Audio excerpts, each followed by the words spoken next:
اردو زبان تشکیل اور ارتقاء۔ برج بھاشا زبان۔ برج بھاشا شمالی ہندوستان کی ایک قدیم اور دلکش زبان ہے۔ یہ آج بھی اپنی مٹھاس اور نرمی کے باعث پہچانی جاتی ہے۔ یہ زبان متھرا، آگرہ، بلند شہر اور علی گڑھ کے علاقوں میں بولی جاتی تھی۔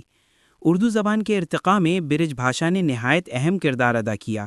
جیسا کہ لسانیات دان ڈاکٹر شوکت سبزواری لکھتے ہیں، اردو کے لہجے میں جو نرمی اور مٹھاس ہے وہ برج بھاشا کی دین ہے۔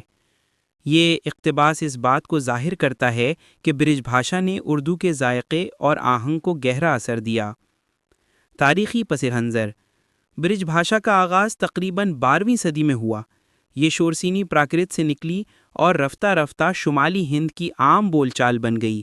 جب دلی اور اطراف کے علاقوں میں مختلف زبانوں کا میل ہوا تو انہی بولیوں میں سے ایک نمایاں بولی برج بھاشا تھی۔ یہی وہ زمانہ تھا جب اردو زبان کی تشکیل کا آغاز ہوا۔ برج بھاشا نے اردو کو شیرنی دی، دہلی کی بولی نے ساخت دی اور فارسی نے لباس دیا۔ یہ خوبصورت جملہ اردو کے ارتقائی سفر کی مکمل تصویر پیش کرتا ہے۔ ادبی اہمیت۔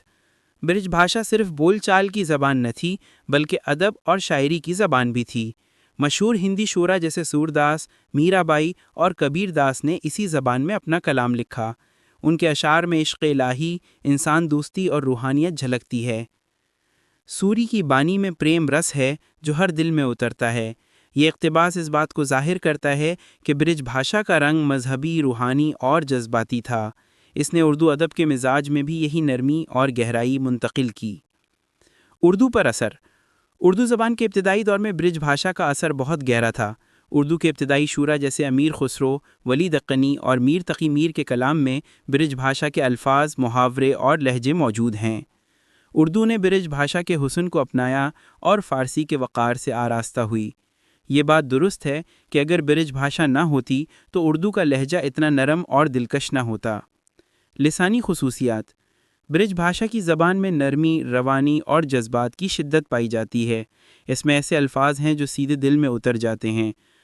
مثلاً پریم، ساجن، سورج، چاندنی جیسے الفاظ اردو میں اسی زبان سے آئے ہیں۔ برج بھاشا بولنے والے الفاظ میں موسیقی بسا دیتے تھے۔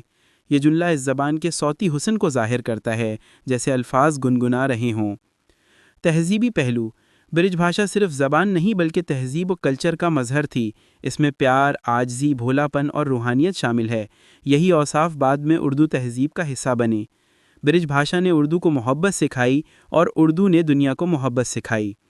یہ اقتباس دونوں زبانوں کے روحانی تعلق کو ظاہر کرتا ہے۔ میرے نزدیک برج بھاشا اردو کے ارتقاء کی بنیادوں میں ایک روشن اینٹ ہے۔ اس نے اردو کو شیرنی، محبت، نرمی اور تہذیبی رنگ عطا کیا۔ اگر دہلی کی بولی اردو کی بنیاد تھی تو برج بھاشا اس کا دل تھی۔ اس زبان کی روح آج بھی اردو کے لہجے، محاورے اور شاعری میں زندہ ہے۔